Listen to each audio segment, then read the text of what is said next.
Beta2Boss with Chase Harmer. Growth, scale, success. All right, welcome to Beta2Boss. I'm here with my man Josh, and Josh has built a bunch of eight-figure brands. He owns a company called Foursold. They have their hands into a lot of different pies, and very interesting cat. I met him at an event for e-commerce entrepreneurs about a month ago, and Josh is he has wisdom beyond his years, and love to hear what he's got to say and how he built this company. So, Josh, without further ado, welcome to the show. And thank you. You got it, man. Now you're out in Arizona.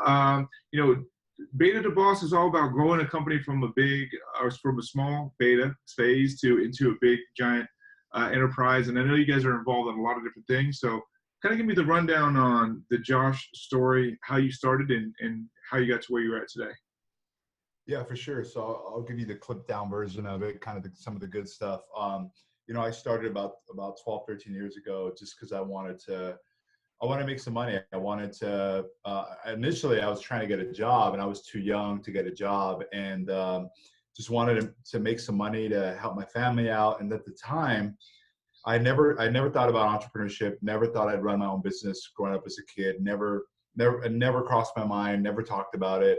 I actually wanted to do something in the medical space or something like that. I want to be a doctor. So I never thought I'd be an entrepreneur. But at the time, I was spending a lot of my afternoons and evenings, especially on the weekend, at the public library.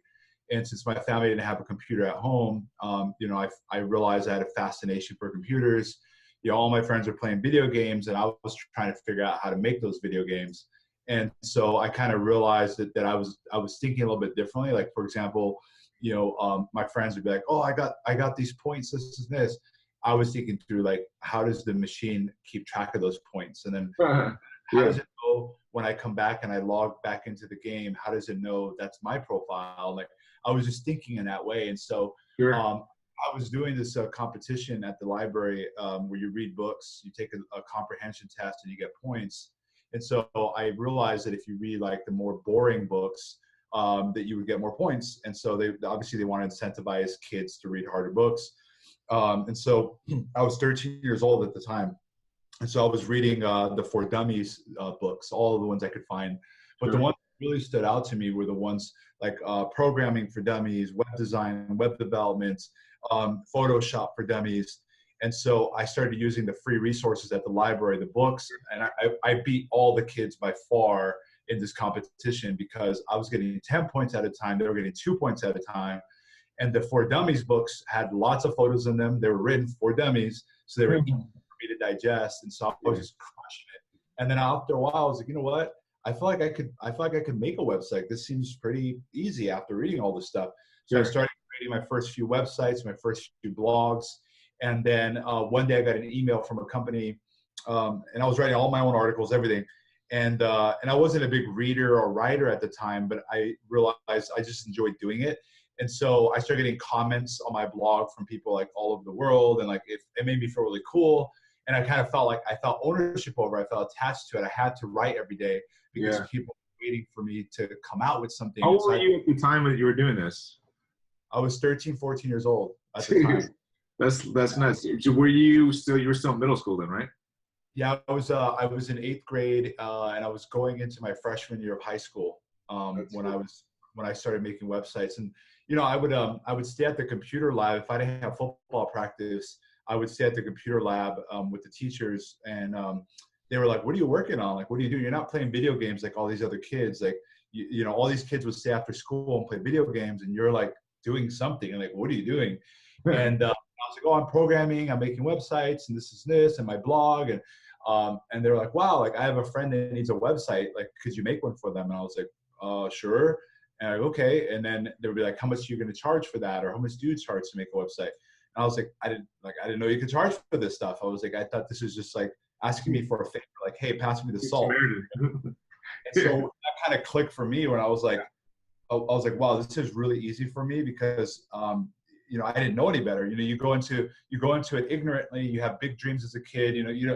I was just in it, and once I realized I could make $500 a website, I was like, "Gosh, this could be huge." So I was knocking out websites every weekend, and I was avoiding my friends. They wanted to party, and my football guys wanted to do this, and I never told anybody to this day. Up until graduation, I don't think I told anybody what I was actually doing, and I started making really, really good money. But once I realized I could make money, I was good at it, and I enjoyed doing it. I was like, this is something that I can do to help my family out and make money. I can make websites and blogs. And that's when I found out Google AdSense, and I can make money on every click. But then I was like, I need more people clicking. And, initially you go through the mind, like, I remember thinking, if I go to every library in the state and I click on my ads, I can make $10 a day or $50 a day. And then I was like, I got it. There's got to be a better way. And that's when I found out search engine optimization, because it was the only way for me to get more traffic for free. And I barely made enough money for me to buy my first computer. My parents helped me buy that first computer. So now I didn't just have 1 hour a day at the library or the school computers. I could work all night long. And so that to me was like a huge breaking point. That's how I got started into entrepreneurship, making money in the internet. That's legit, man. That's legit. So did you actually, so you were making websites, you were actually duplicating this process for other entrepreneurs. Did you actually start developing too? When we started doing our stuff, I wish I had the development skills to code. Did you actually do a lot of that yourself?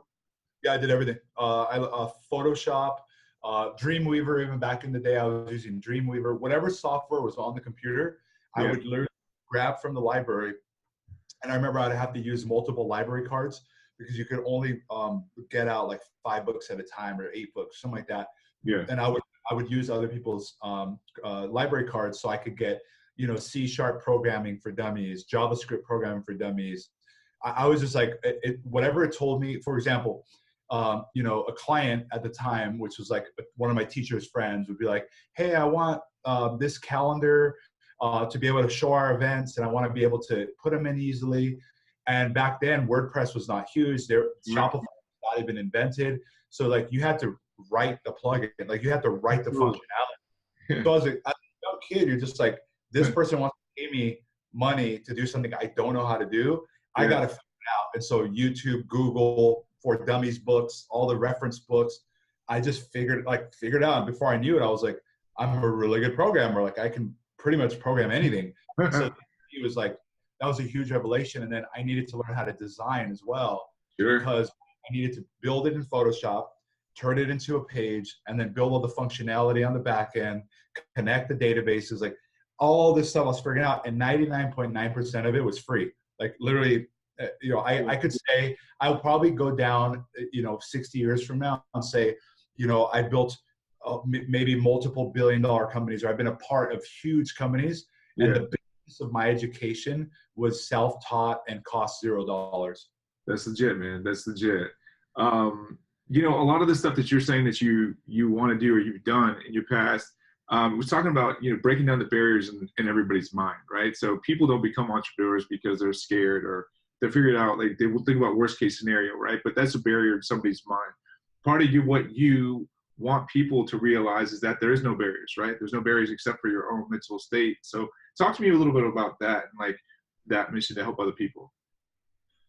Well, I have to retrain myself on a daily basis, because it's easy for ego to want to get ahead of it. The ego is very dangerous. And all my older mentors who I've met over the years, who become really close friends, one thing they're always watchful of me of is just like, Josh, watch your ego, because that's the one thing that can destroy you, no matter how big you are, etc. And so for me, the way I keep myself in check is realizing that and reminding myself that I come from, very, very, very humble beginnings. None of my brothers and sisters graduated high school or went to college. And for me, and I was the youngest, so I grew up kind of having to face a lot of those adversities, and everybody's got their own story.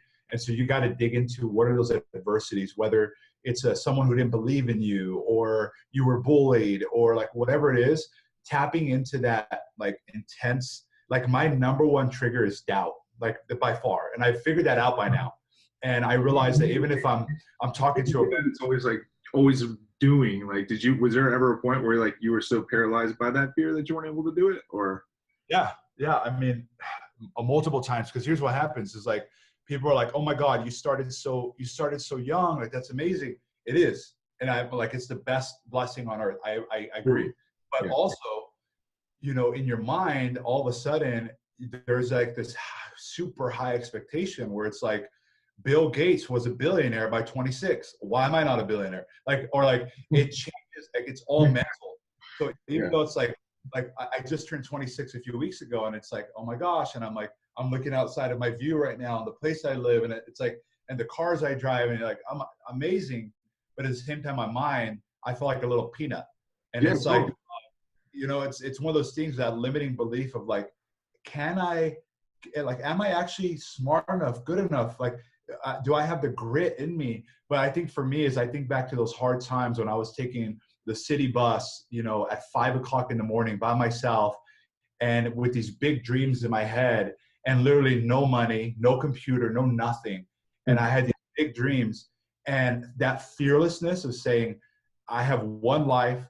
What's the worst that's going to happen? I'm going to be broke again. I grew up without much money, and I was happy. Like, I figured it out. So that realizing that nothing is going to stop you, and that it's okay to hit rock bottom, and that I'm not afraid of that. But I also know, I think abundantly, where I'm like, I will always have something to eat. I will always have a home. I live in America, the best country on earth. I will always have something there, and I am a hustler. I will work hard. I will do whatever it takes so that I have food in my mouth.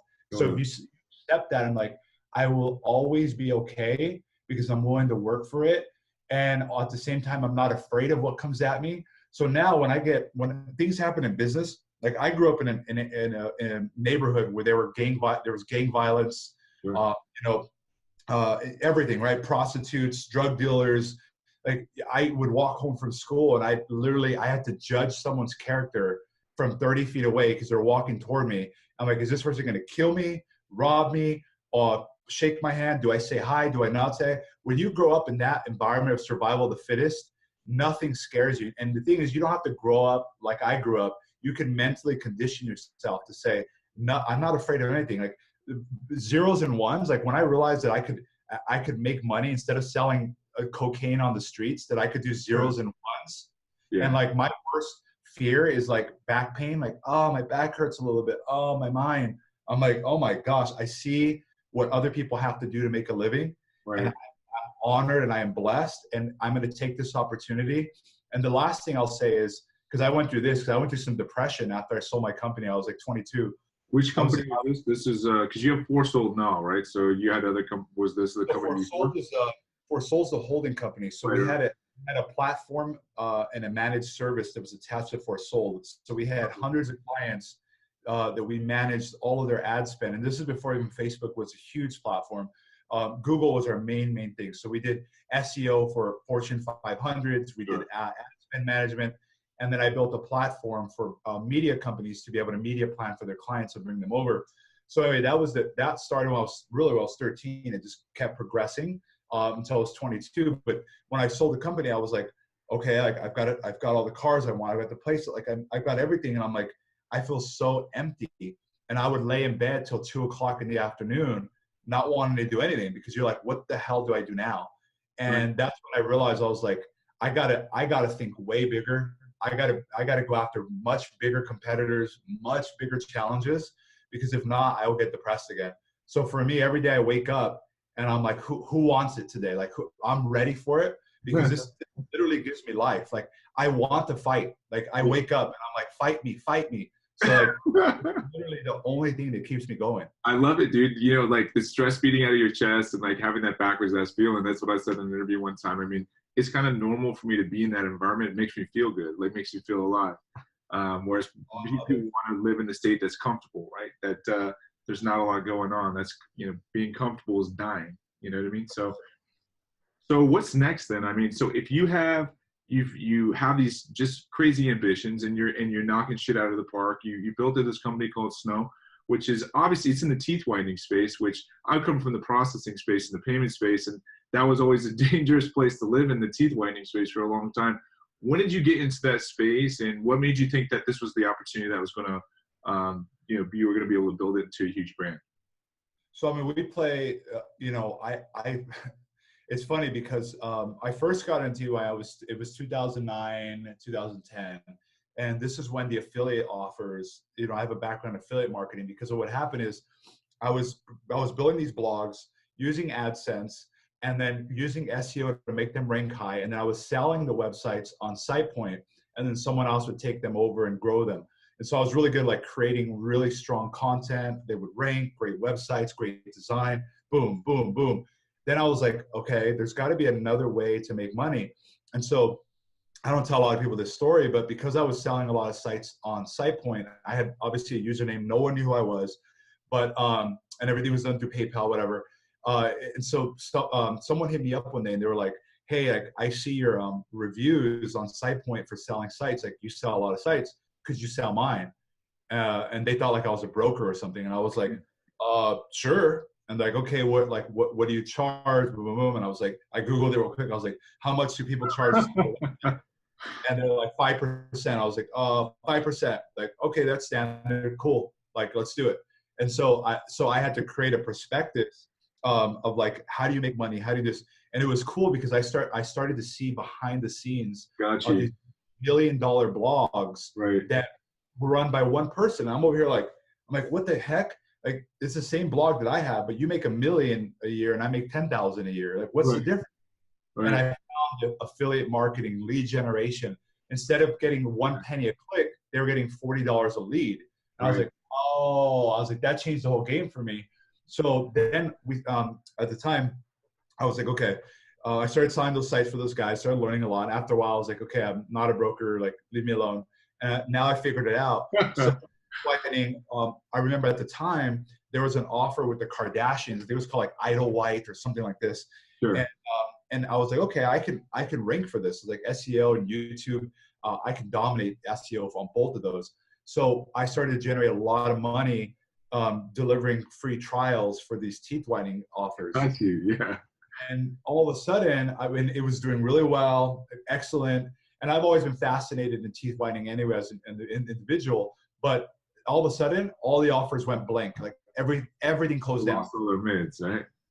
Well, not just that. Jesse Wilms, who's in Canada, there's this whole thing out on the internet. Made $480 million, I think, in 2 years off of oolong tea or like the weight loss tea, teeth whitening, acai berry, and like just a few of those things. And so everything got shut down overnight. Oh, this is when they did like they had two companies, right? Oh, dude, I totally get that. We were actually having dinner with the company that was doing the teeth whitening at the time, and then like literally the day before all this shit happened. So I know exactly what you're talking about. It's nuts. It was an apocalypse. It was an apocalyptic shock, and it was like, holy shit. And I realized a few things at that moment. I realized I have to be in control of the product. I have to be in control. I have to move up the food chain. And I literally could not find the teeth whitening offer for 3 years. Like literally for 3 years after that. No, you could never run teeth whitening on Google. And still to this day. So anyway, because of what those guys did, pretty much. Yeah, they destroyed it. Yeah. I mean, and honestly, it's a very difficult space because you're on the borderline of like medical.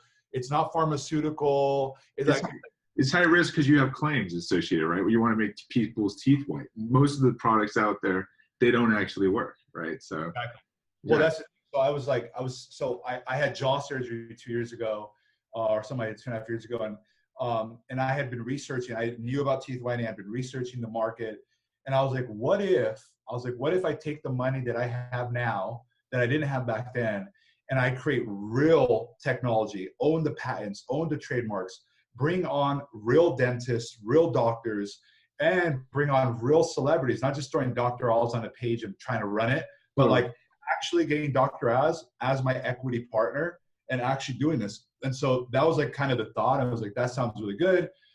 Huge space. Okay. So then I got my dentist friends helping me out. We're formulating 6-9 months later. I'm like, okay, this is a really unique formula. It works every time. Like, I feel good about the formula. I want to sell something that works because I got to build something for 50 years.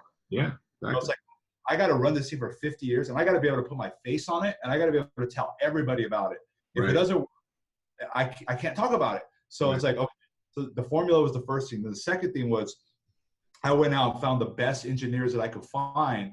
And I was like, I don't care what I have to pay you. Here's what I'm trying to do. And they're like, I don't know anything about the beauty space. I was like, I know everything about the beauty space. you know technology. I have an engineering and programming background. We can jive. Let's figure this out. So together we started to figure out the technology that would bridge the gap. So beauty and tech, putting it together into oral care. And, you know, it just started to take off. And then the celebrities started like coming in by the hundreds, because what we have done is we have established a brand positioning like Louis Vuitton, Gucci. It's like no one can compete with us at this level because of the mass marketing we do at the positioning that we have, which sits right in between white strips and then the dental office treatments. Now we've got toothpaste, mouthwash, floss, gum, mints that are all rolling out. And now I'm going into a big fundraising round, the next 12 to 18 months, because I'm going to take this thing to IPO. This is the Crest and Colgate of the modern day. Nobody has disrupted that space. Yeah. And we're with a wrecking ball, with all the celebrities, all the patents, all the technology, the design. It's sexy. You want it. You need it. It's affordable. It's got everything. So that's where that whole I finally created the ideal offer. Like if I was an affiliate, I wanted to create the dream affiliate offer with real celebrities. It actually works. Our return rate is less than 0.5%. So like our refund rate, chargeback rate, we don't even really have one. I've never lost an ad account. I've never lost a merchant account, but it helps when I call up and I'm like, you want to talk to Floyd Mayweather here? Or I'm like, you want to talk to the most renowned dentist in the world who's on our team here? And it's like, oh, you want me to spend $1 million a month? Not a problem. I'll guarantee it. Like when you have that type of power, we're literally the only brand that is whitelisted on multiple platforms. We're the only one that can run, like the only one. Yeah, you don't have any competition inside of with the teeth whitening space, that's for sure. Oh, yeah. Yeah, man. No, this is legit, man. You guys built this over. So what is is there a plan when you take this IPO eventually when you're going to exit this? Is that the plan at some point? I mean, it's something I've never done before. So every single business, I started with $100 a long time ago and just rolled everything back. And that's how you go Beta2Boss. Yeah. You go balls to the wall. Deep. You put everything on the table. You put every dollar back in. I don't care if I have to sleep in the street. If I have to, I literally have taken my shirt off and like given it to an employee. Like I've literally, like you have to be all the way to the fucking wall because you realize you can't do this on your own. And what you can get to $1 million on your own, but eventually you get to $1 billion, you have to have incredible people working with you. Yeah. And you have to be that leader, that dream leader that people want to be behind. And you've got to be fearless, relentless. You got to know more about I obsess over my competition, my markets. Like I'm obsessed. I just dream about it. I think about it. When I shower, I'm thinking about it. When I'm thinking about it. And so the plan long-term, we have another company called David, and David plays in the financial services space, particularly in the subprime area, another very taboo kind of hands-off, like, oh my gosh, scary market. What we're doing is we're taking brand, celebrity, and real technology and infusing that into markets that are normally taboo, like debt relief, right? We're taking, we're going in 300 million a year of debt within the first 2 years, last year alone, that we're a juggernaut on the front end in the debt relief space already. Now we're infusing and we're buying up the value chain, the food chain, the same way I did when I was 13 to 22. And it takes time. It's focus, be fearless. Focus is probably like when people say, what's one tip you would give people? I'm like, honestly, nobody likes to hear it. It's the F word. And they're like, what, fuck? I said, no, not fuck. It's focus. Because if you don't focus, you'll fuck us. Because focus is the only thing that you need. And I study owls, like weird shit. I'm not that much of a weirdo, but I studied weird shit like owls, of how they hunt. They have fucking perfect focus on their prey, that their hit ratio is like perfect because they're so focused. And for me, I'm not trying to swing at every fucking ball. I'm waiting for that home run. And that's how you kill shiny object syndrome. You're like, can I do this for 10 years? Am I going to feel sloppy or dirty or slimy if I do this? Can I tell my mom about it? Can I tell my sister about it? Can I run a Super Bowl commercial with it and be proud of it? Like thinking through that, especially on the brand, direct to consumer, B2C side, like that's very, very important to me. All of a sudden, every opportunity, I'm like, can I make $1 billion a year, or can I take this public and only have 2% of the market? Yeah. That cuts out 90% of opportunities that come across my table. No, I mean, and that's kind of along the same lines as we looked at building out our payments companies, kind of along those same lines as well. The opportunity and what you can make long term, and can you exit with a lot more money than you came in with? If those are all lining up, then there's a great opportunity for you guys to proceed. Josh, well, you got a great business because you're like Visa. One of like my favorite businesses in the world, aside from banks, are Visa, MasterCard. Yeah. Like the best business probably in the world. Yeah. I literally can't think of a better business other than being in Saudi Arabia and owning all the land for oil. I can't think of another business where you sit in between of every. The only other better business there is the IRS. It takes 30% of everything you make, no matter who you are, where you live. Yeah. The best is just to be on both sides of it. So like when we built it out, we're on the acquiring and the issuing side. So we issue cards. So we make interest and as well as an interchange basis points on the back and then interchange in the front. So, and the gateway. You guys figured it out. You guys figured out the Warren Buffett model. It's like, it's brilliant. And that's what we're doing, right? So we're, one of the things that we're working on is we're going to be able to, because of our platform, we know more about somebody's mouth than anybody else. And dentists do. The data is worth a lot of money. Yeah. Imagine when you think about insurance and you think about pharmaceutical, how valuable that data is. Yeah. That's what I'm looking at. And if you look at multiples when we IPO, you're looking at software multiples, insurance multiples, pharmaceutical multiples. Yeah. So we actually are involved in a watch company that takes the pulse and actually can intravenously look at a person's health in real time. They built it for the elderly, but they're having military applications for it as well. But the data inside of that is so valuable to the insurance companies and all these other companies that want a piece of that pie. That's really the back end business model is the data itself. So there's just so much that we can keep on talking about. Josh, you're amazing, man. You got so much stuff going on. Love to jive with you more and learn more about your business on a personal level. And I need to get one of those snow teeth whitening kits, bro, too, so I can be a walking spokesperson for you guys. Oh, absolutely. Yeah, we'll hook you up. We've got one coming out. We're doing a show with 2 Chainz or whatever. We took one of our new, we got 5 global patents on this thing, and we dipped it in gold, covered it in crystals. Yeah. And we've already sold a couple of units. It wasn't supposed to be a joke. Like the device actually works, but it goes to show you that people have been starved for so long in the oral care space for a premium product. Louis Vuitton sells out trash cans. Like they'll, Supreme, a shovel for like, I don't know how much money, and it's sold out in 3 seconds. It's nuts. It's totally ridiculous. I mean, there's a market, and you guys created this $10,000 teeth cleaning product, and I'm sure it's pretty baller and it works, but everything that you guys are doing is next level. So, you're the man. I look forward to seeing you in San Diego. You're going to be down there talking. If people want to get a hold of you or your companies, Josh, how do they do that? So trysnow.com. I'm going to create a coupon code. I'll send it to the team right now. Beta2Boss. I'll hook you guys up. Trysnow.com. Check out our products on there. If you want to follow me right now, the most active space I'm on is if you want to find like my presentations and things that I do, YouTube, just Googling my name. Otherwise, Instagram, I'm Joshy the Snowman on there.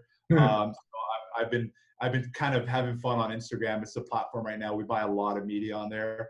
So I try to consume where we're buying media. Other than that, I don't tweet. I don't really post. I mean, Facebook, I post on there too, but I would say Instagram, Joshy the Snowman, and then trysnow.com. You heard it here first, Joshy the Snowman. Josh, great. It's been a pleasure, man. And I'll see you in San Diego, boss. See you, brother. Thanks.